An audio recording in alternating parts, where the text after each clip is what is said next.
Hello student, study knowledge में विवेक आपका फिर से स्वागत करता हूं। दोस्तों आज हम लेकर आए हुए हैं न्यू चैप्टर कक्षा 11 मैथ, जो कि एनसीईआरटी से बनाया जा रहा है। चैप्टर का नाम है सममित संख्या एवं द्विघाती समीकरण, complex number and quadratic equation. दोस्तों ये अध्याय 5 है।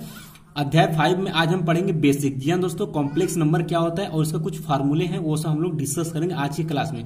तो आज की क्लास आप लोगों के लिए बहुत ही इंपॉर्टेंट होने वाला है। तो इसका क्लास फर्स्ट ये है। और दोस्तों ये आपको बता दें कि ये नए पाठ्यक्रम पर आधारित है। जी हाँ दोस्तों, जैसा कि आपका 30% सिलेबस कम हो चुका है, तो इसी पर आधारित ये आपका चैप्टर बताया जाएगा। तो सबसे पहले दोस्तों आज बात करेंगे बेसिक की कॉम्प्लेक्स नंबर होता है क्या है और ये कैसे आया। तो दोस्तों छोटी सी एक कहानी है, आपको बता देते हैं कि सममित संख्या अर्थात कॉम्प्लेक्स नंबर की शुरुआत कैसे हुई। ध्यान सुनिएगा आप कि जब गणित का विकास हो रहा था तो उस समय क्या था कि आपको गिनती भी नहीं उस समय निकला हुआ था। तो लोग करते क्या थे कि जो व्यक्ति थे, जैसे कि आप भेड़ बकरियां आप पालते थे जंगल में, तो वो काउंटिंग के लिए कि जैसे कि कोई जंगल शेर या बाघ आकर हमारे जानवर को कोई भी जैसे कि भेड़ हो गई या बकरियां हो गई तो खा जाते थे। तो वो काउंटिंग के लिए कुछ इस तरीके से चिन्ह का यूज किया करते थे, या फिर कोई संख्या तो नहीं कह सकते, कोई निशान के तौर पर जैसे चिन्ह हो गया इस तरीके से यूज किया करते थे, या कोई सामान रखकर उसको कैलकुलेट करते थे। तो दोस्तों जैसे ये चिन्ह होगा तो इसी चिन्ह के आधार पर ही ये कॉम्प्लेक्स नंबर अर्थात सममित संख्या की शुरुआत हुई। तो दोस्तों ये कुछ बेसिक पॉइंट था जो कि आपके साथ हमने डिस्कस किया। तो दोस्तों जानते हैं कि हमें सममित संख्या अर्थात कॉम्प्लेक्स नंबर की जरूरत कैसे पड़ी। जैसे कि मान लेते हैं कि हमें कोई इक्वेशन इस तरीके से दिया हो कि जैसे मान लेते हैं कि x² + 1 हमें दिया है बराबर 0 है, ठीक। या फिर हम कह सकते हैं अथवा x² बराबर -2। तो दोस्तों ये इक्वेशन एक ऐसा इक्वेशन है कि जिसे हम सॉल्व नहीं कर सकते, अर्थात x का मान यहाँ से हम नहीं निकाल सकते। अगर x का मान निकालेंगे तो क्या होगा, काल्पनिक निकलेगा, ठीक काल्पनिक होगा इस चीज को। तो दोस्तों इसी इक्वेशन को सॉल्व करने के लिए आपका कॉम्प्लेक्स नंबर का निर्माण हुआ कि इसको अगर इस तरीके से अगर आपको इक्वेशन दिखेगा और अगर पूछता है कि x का मान हमें चाहिए तो हम किस तरीके से निकालेंगे। इसी इक्वेशन को सॉल्व करने के लिए कॉम्प्लेक्स नंबर का निर्माण हुआ। तो दोस्तों मुझे उम्मीद है कि आपको ये समझ में आया होगा। दोस्तों सर्वप्रथम स्विस वैज्ञानिक आइलर ने वर्ष 1748 में वास्तविक संख्या, सन लिख देते हैं 1748 में वास्तविक संख्या -1 के वर्गमूल को प्रदर्शित करने के लिए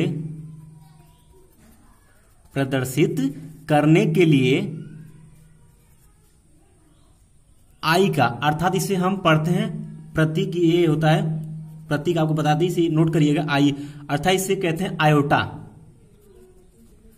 जी हाँ दोस्तों, इसे आयोटा कहते हैं। आपको पता होगा, अगर नहीं पता है तो आप इसे याद रखिएगा। इसे आई भी क्वेश्चन में बोलते हैं और आयोटा भी इसे कहते हैं। अगर आप आई भी बोल देते हैं तो कोई दिक्कत नहीं है, बट अगर आगे आप पढ़ाई करेंगे तो वहां पर अक्सर इसका यूज होगा किससे, आयोटा से इसको आई को आयोटा बोलेंगे। तो आयोटा से इतने आयोटा का प्रयोग किया, ठीक, प्रयोग किया था। तो आपको पता हो गया। तो अर्थात हम कह सकते हैं यहां से हम कह सकते हैं कि आई बराबर √ में -1। देखिए क्या है, वास्तविक संख्या -1 के वर्गमूल का मतलब है कि √ अर्थात करड़ी। तो ये आ गया एक फार्मूला, आपको याद होना चाहिए कि आई बराबर होता है √ में -1, या हम कह सकते हैं इसे आई इसको ऐसा स्क्वायर कर देते हैं, दोनों पक्षों का क्या हो जाएगा, आई स्क्वायर बराबर हो जाएगा -1। ये दोनों चीज याद रखिएगा, ये आपको हर क्वेश्चन में कहीं ना इसका यूज आएगा, ठीक। आपको ये पता हो गया। अब बात करते हैं, एक हेडिंग आगे आती है कि आई के पूर्णांकी घात, ठीक। एक हेडिंग है आयोटा के पूर्णांकी घात क्या होते हैं, इसके बारे में डिस्कस कर लेते हैं। इंटीग्रल पावर ऑफ आयोटा, ठीक। तो इसके बारे में अगर बात करें तो दोस्तों ध्यान समझिएगा। अभी हमने निकाला है कि आई बराबर होता है √ में -1, या फिर हम कह सकते हैं I² बराबर -1 होता है, ठीक। ये आपको बात क्लियर हो गई। तो यहां से हम अगर इसका पावर बढ़ा देते हैं, इसका पावर बढ़ा दें, अर्थात आई क्यूब कर देते हैं, अर्थात आई स्क्वायर है, आई के पावर 3 कर देते हैं, तब क्या होगा। तो इसको कैसे सॉल्व करेंगे, तो इसको इस तरीके से सॉल्व करेंगे। पहले लिखेंगे आई स्क्वायर इंटू आई लिखेंगे, तो आई स्क्वायर का मान यहाँ से क्या है -1 इंटू हो जाएगा आयोटा, अर्थात आई हो जाएगा, और इसका गुणा क्या हो जाएगा माइनस आयोटा हो जाएगा या आई हो जाएगा, आप दोनों पढ़ सकते हैं। ठीक, इस तरीके से आप सॉल्व इसको कर सकते हैं। ठीक, इसी तरीके से अगर आई के पावर 4 रहे तब क्या करेंगे, तो आई के पावर अगर 4 रहेगा तो इसको क्या लिख सकते हैं, आई स्क्वायर इंटू आई स्क्वायर। अब दोनों का वैल्यू हमें पता है कितना, -1 इंटू -1, अर्थात -1 इंटू -1 गुणा करेंगे क्या हो जाएगा 1 हो जाएगा। अब दोस्तों ध्यान समझिएगा, अगर आपको कहीं पर आई के पावर 3 दिख जाए, अगर इसको सरल करना हो क्वेश्चन में, तो डायरेक्ट इसका सरल क्या हो जाएगा -i हो जाएगा। ठीक, और इसके बाद अगर आई की पावर 4 दिखे तो उसका वैल्यू हमेशा क्या होती है 1 होती है। इसे भी आपको याद रखना चाहिए। जी हाँ दोस्तों, इसे भी आपको याद रखना चाहिए। तो मुझे उम्मीद है कि आपको ये पता होगा, तो आपको पसंद भी आया होगा। ठीक, अब दोस्तों कुछ और बेसिक पॉइंट इसमें बात कर लेते हैं कि अब जैसे कि ये मान लेते हैं कि आई की पावर 4 है ना, अब आई की पावर 4 के बजाय अगर इसके पावर में और कोई संख्या हो, अगर जैसे मान लेते हैं कि आई की पावर 99 बोलता है, इसको आप सरल कीजिए, तो आप किस तरीके से सरल करेंगे। तो इसको तो सरल करना है, तो इसके लिए सिंपल सी आपको परिभाषा आपको बता देते हैं। इसको 4 भाग में हम इसको अलग अलग करके डिवाइड करके बात कर देंगे। जैसे कि मान लेते हैं ये जो इसके पावर में वो क्या है, यन है, यन कोई संख्या है, जैसे कि मान लेते हैं 4 से बड़ा है, 4 से क्या है बड़ा है। देखिए यहाँ पर आई के पावर 4 बराबर 1 है, तो मान लेते हैं कि ये एन कोई संख्या जो कि 4 से बड़ी है, तो 5, 6, 7, 8, 9, 10 ऐसे ले सकते हैं, 4 से छोटा नहीं है। तो दोस्तों अगर इस तरीके आपको दिखेगा तो सबसे पहले करना क्या है कि 4 से क्या करना है, एन में क्या करना है, एन में भाग दे देना है, भाग देना है। भाग देने के बाद ध्यान समझिए, भाग देने के बाद जो शेष बचता है उसी को हम सॉल्व करेंगे। अर्थात बात करें तो जैसे कि यन है, तो यन बराबर 4m के टर्म में लेकर आना है, और यम हमारा जो है क्या है, वो क्या है 4 का क्या है, 4 का क्या है, ये गुणांक है। ठीक, गुणांक, ये बात भी आपको पता क्लियर हो चुका होगा। अर्थात उसको 4m के टर्म में लाना, अर्थात 4 के गुणज में लेकर आना है। तो एक कंडीशन तो ये आपको मिलेगा क्या कि कोई संख्या रहेगी वो 4 के, हम जैसे कि मान लेते हैं n बराबर 16 ले लेते हैं, तो 16 क्या लिख सकते हैं 4 इंटू 4, ये देखिए 4 ये हो गया, 4 ये m के बराबर हो गया। इस तरीके से इसमें 2-3 कंडीशन, आइए उसको बारी बारी से देखते हैं। इसमें दोस्तों 2-3 कंडीशन, एक होगा n बराबर 4m के, और दूसरा होगा n बराबर 4m प्लस 1 के, और तीसरा होगा n बराबर 4m प्लस 2 के, और चौथा होगा हमारा 4m प्लस 3 के। अर्थात 4m के मतलब इसके गुणांक में ये हो जाएगा, लेकिन उसमें जैसे कि i की पावर 3 बच जाएगा, तो ये कंडीशन फल होगा।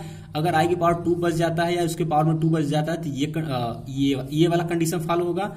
और i के पावर में 1 बच जाता है, तो ये, और इसमें i के पास 0 होता है, अर्थात जैसे कि मैं बताएं जैसे 16 हो गया, तो इसमें क्या है ये 0 होता है, ये कंडीशन फल होगा। तो बारी बारी से पॉइंट नोट करते हैं। पहला पॉइंट इसके लिए ले लेते हैं कि यदि n बराबर 4 m हो तो आप क्या करेंगे। तो उसके लिए क्या है, जैसे कि मान लेते i की पावर n है, तो इसको सॉल्व करेंगे तो i की पावर 4m हो जाएगा, और इसको सॉल्व करेंगे तो क्या हो जाएगा, देखिए i की पावर 4m में होता है, ये i की पावर m, और m का मान क्या होगा, ये 4 का गुणज ही होगा, अर्थात ये किसका मान कितना होगा, वैल्यू 1 हो जाएगा।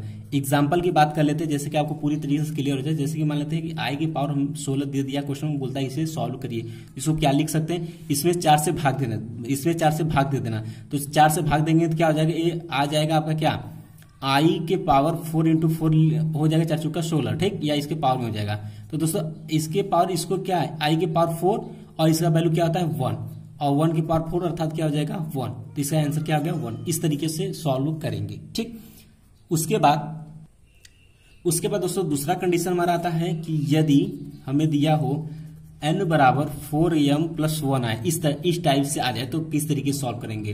तो इसके लिए दोस्तों जैसे कि मान लेते हैं कि i की पावर n है, और n जो है वो मान लेते हैं i की पावर 4m या m प्लस 1 आ रहा है। ठीक, तो इसको किस तरीके से सॉल्व करें, तो ये इसको जब अगर सॉल्व जब हम करेंगे तो ये आएगा, इसको सॉल्व करेंगे इस टाइप को, तो क्या हो जाएगा, ये आएगा आपका 1 इंटू आई, अर्थात ये आ जाएगा आई। एक एग्जाम्पल की अगर बात करें, यहाँ पर ध्यान समझिएगा आप, एक एग्जाम्पल की बात करें तो यहां से अगर इसको थोड़ा सा और सरल करना चाहे समझने के लिए, तो ये क्या हो जाएगा आपको i की पावर 4m इंटू आई हो जाएगा, और इसी को सॉल्व करेंगे तो ये आ जाएगा। ठीक, अब एग्जाम्पल की बात करें, आई के पावर मान लेते हैं 17 ले लेते हैं, तो 17 को क्या करेंगे, 4 से पहले भाग देंगे, तो 4 से भाग देंगे तो क्या आ जाएगा, 4 चौका 16, अर्थात आई के पावर 4 आएगा, उसके पावर 4 प्लस एक 1, अर्थात एक आई बच जाएगा, इंटू आई हो जाएगा। इस चीज को आप ध्यान रखिएगा, ए इंटू आई हो जाएगा।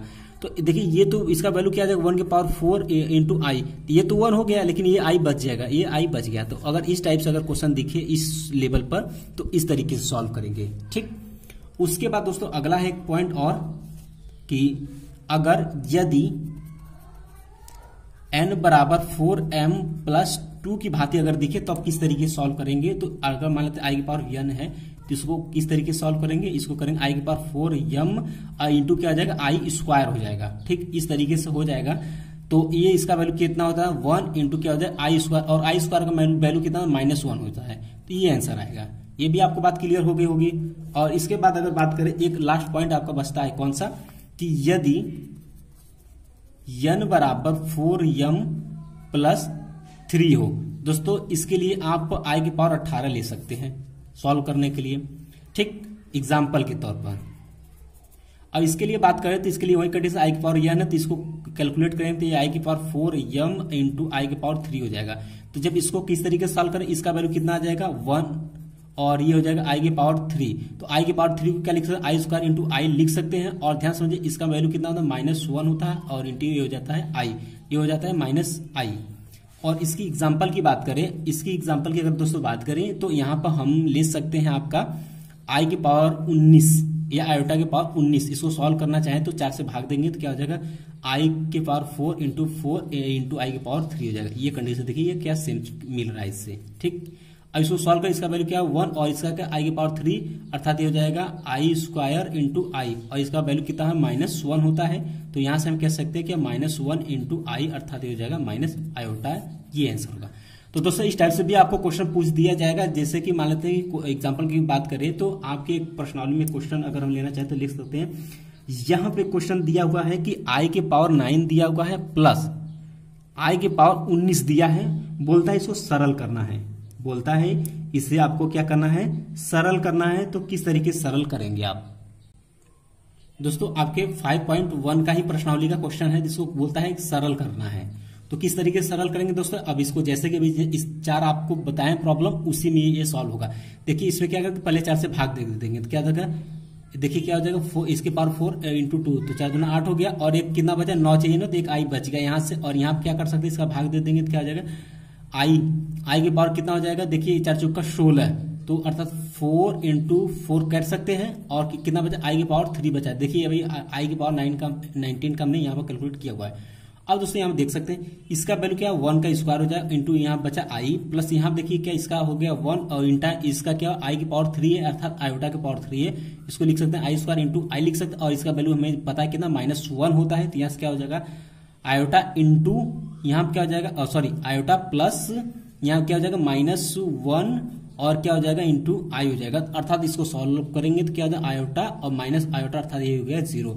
अर्थात इसका सरल करेंगे तो इसका वैल्यू क्या हो जाएगा, 0 हो जाएगा। तो दोस्तों इस टाइप से अगर आपको क्वेश्चन कहीं पर भी दिखे तो इसी तरीके से सॉल्व करते हैं। तो मुझे उम्मीद है दोस्तों आपको ये पूरी तरीके से समझ में आया होगा। अगर दोस्तों आपको समझ में आया तो फटाफट आप वीडियो को लाइक कर दें और ज्यादा से ज्यादा अपने दोस्तों में शेयर करें, ताकि और भी स्टूडेंट यहाँ पर आकर क्लास को ज्वाइन कर सके। फिर भी दोस्तों आपको कोई समस्या होती है तो आप हमें कमेंट बॉक्स में कमेंट कर सकते हैं। दोस्तों आगे बात करते हैं कि आई की ऋणात्मक पूर्णांकी घातों के मान किस तरीके से ज्ञात करते हैं। तो यहां पर लिख लेते हैं, एक हेडिंग है आपका कि आई के ऋणात्मक पूर्णांकी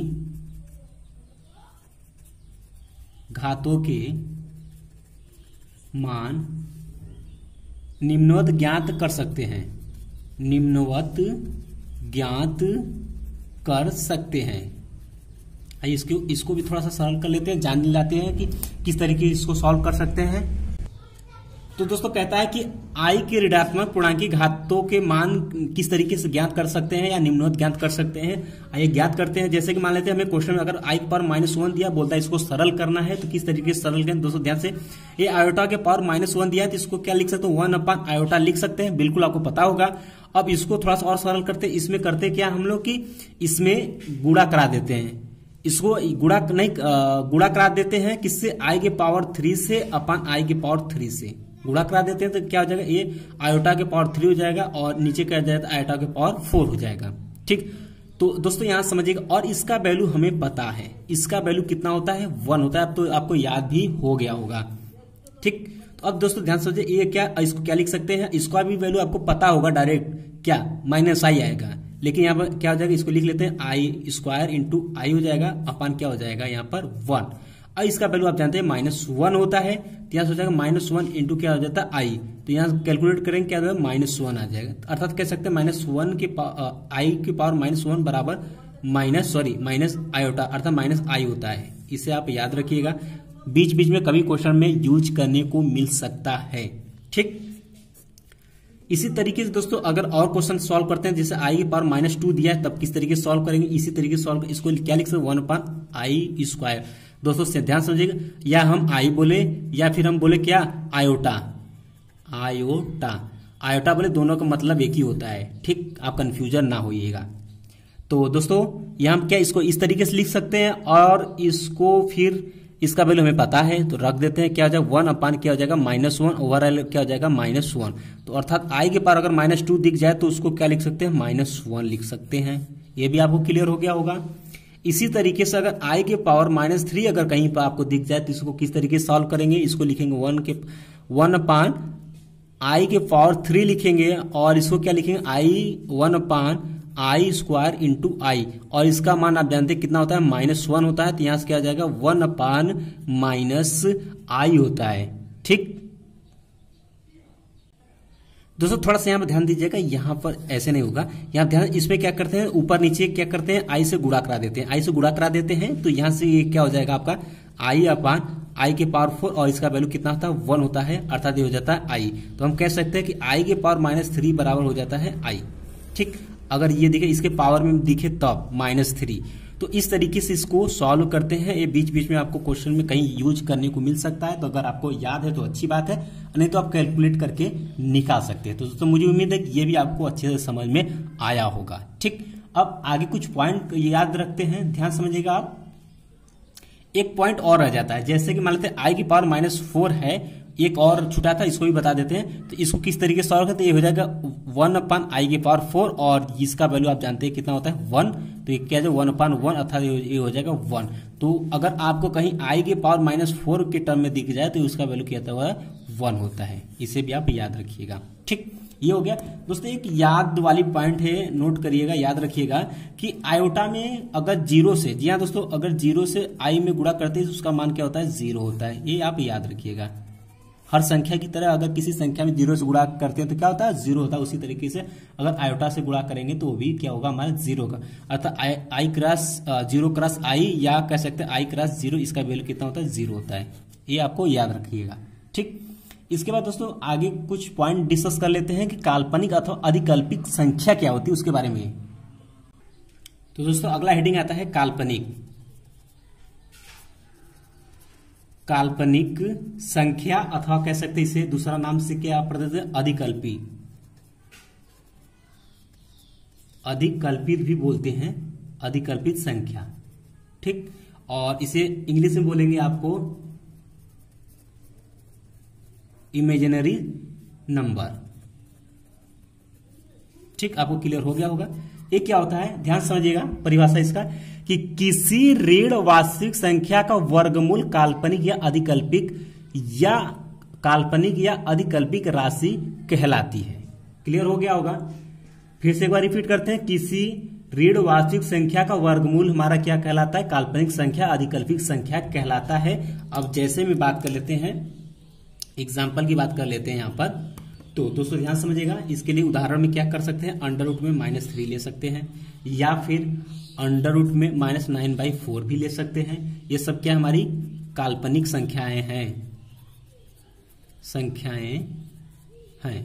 और भी ले सकते हैं, रूट में -5 भी ले सकते हैं, रूट में आप -7 भी ले सकते हैं, कुछ भी लिख सकते हैं, उसके अपान में भिन्न में भी लिख सकते हैं, कोई भी संख्या हो सकती है। ठीक, तो आपको पता हो गया कि काल्पनिक संख्या किसे कहते हैं, इमेजिनरी संख्या।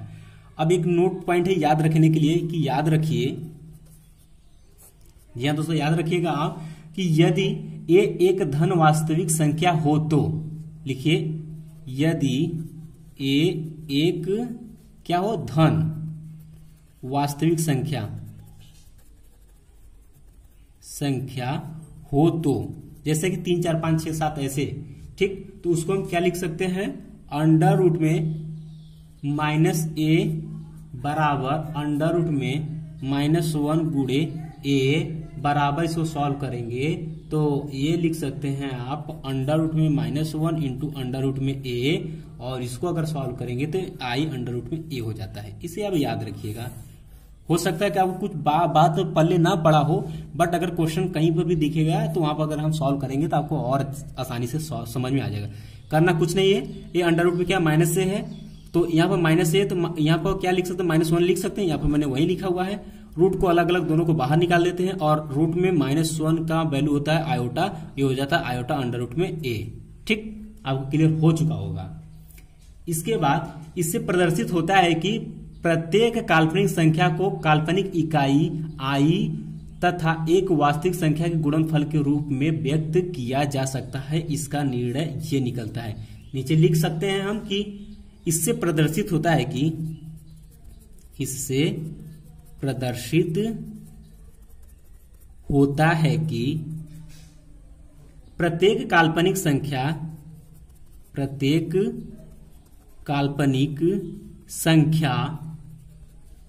को काल्पनिक इकाई आई तथा एक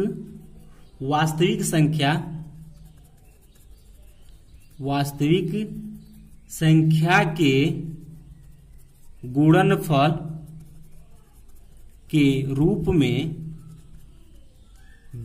व्यक्त कर सकते हैं या व्यक्त किया जा सकता है।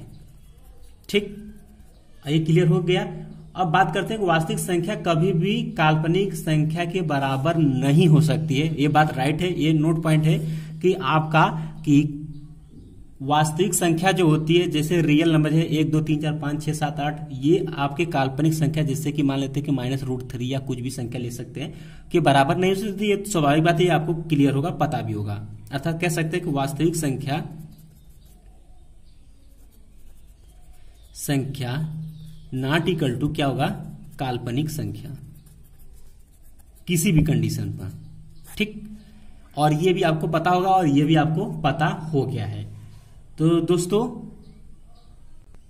एक पॉइंट है आपके समझने के लिए, इसे आप याद रखिएगा।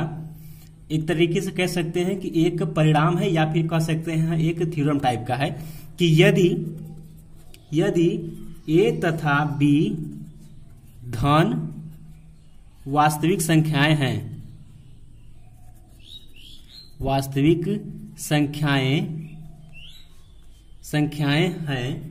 तो हम कह सकते हैं कि अंडर रूट में -a गुणे अंडर रूट में -b बराबर होगा अंडर रूट में ab। ये आप लिख सकते हैं। जी हाँ दोस्तों, ये आप लिख सकते हैं। यहां से किया क्या गया है कि यहां सिर्फ माइनस कॉमन लिया गया है। आप यह गलती मत करिएगा, ध्यान रखिएगा, आप यह गलती ना करिएगा कि यहाँ पर अंडर रूट में माइनस है और यहाँ पर अंडर रूट में क्या है, -b है, तो ये क्या हो जाएगा, प्लस हो जाएगा। लेकिन ऐसा कुछ होता नहीं है। यहाँ पर क्या होगा, आपका क्या माइनस बाहर निकल जाएगा और अंडर रूट में क्या हो जाएगा, ये ab हो जाएगा। उपपत्ति की बात करें तो आपके सिलेबस में उपपत्ति नहीं है, बट हम आपको दिखा देते हैं इसका उपपत्ति करके। जी हाँ दोस्तों, आपका उपपत्ति इसको दिखा देते ताकि आपको समझ में आ जाए। तो बात करते हैं, तो जैसे कि मान लेते हैं कि अंडर रूट में -a है, तो इसको हम क्या लिख सकते हैं, आई अंडर रूट में a, जैसा कि अभी जस्ट मैंने बताया है आपको। यहां से ये लिख सकते हैं। उसी तरीके से अंडर रूट में -b, इसको क्या लिख सकते हैं, आई, और क्या लिख सकते हैं, आई अंडर रूट में क्या लिख सकते हैं, b लिख सकते हैं। बिल्कुल बात राइट हो गई आपको। तो यहां से हम कह सकते हैं अंडर रूट में -a इंटू अंडर रूट में -b, दोनों का वैल्यू रख देते हैं। ये आई इंटू a हो जाएगा, और यहां से हो जाएगा आई इंटू रूट में b हो जाएगा, और आई अंडर रूट में a into i under root में b हो गया। तो यहां से हम करते क्या है, यहां से आई कॉमन ले लेते हैं, तो क्या हो जाएगा, अंडर रूट में क्या हो जाएगा, ab हो जाएगा, और आई दोस्तों यहाँ सॉरी यहाँ दोस्तों इंटू का चिन्ह है ना, तो ये आई स्क्वायर हो जाएगा, सॉरी यहाँ पर आई स्क्वायर हो जाएगा, ये आई स्क्वायर अंडर रूट में ए बी हो गया, और आई स्क्वायर का वैल्यू कितना होता है -1 होता है, तो ये हो जाएगा -1 अंडर रूट में क्या ए बी, या इसको लिख सकते हैं माइनस अंडर रूट में ए बी। ये आपको प्रूफ मैंने करके दिखा दिया। तो मुझे उम्मीद है कि आपको ये सब कुछ समझ में आया होगा। अगर दोस्तों आपको समझ में आया होगा तो आप लोग फटाफट इस क्लास को लाइक कर दीजिए और ज्यादा से ज्यादा अपने दोस्तों में शेयर करिएगा, क्योंकि ये बहुत ही बेसिक पॉइंट है दोस्तों। ये आज का क्लास आप लोगों के लिए बहुत ही बेसिक है, इसको आपको जानना बहुत जरूरी है, क्योंकि इसके बाद हम लोग जब चलेंगे तो प्रश्नावली पे चलेंगे, उसमें क्या करेंगे हम लोग सिर्फ सवाल लगाएंगे। लेकिन इसमें क्या है कि बेसिक जो आपको हर कोई नहीं जल्दी बताता है, मैंने यहाँ पर आपके साथ डिस्कस किया है। तो मुझे उम्मीद है कि आप लोगों को ये क्लास पसंद भी आया होगा।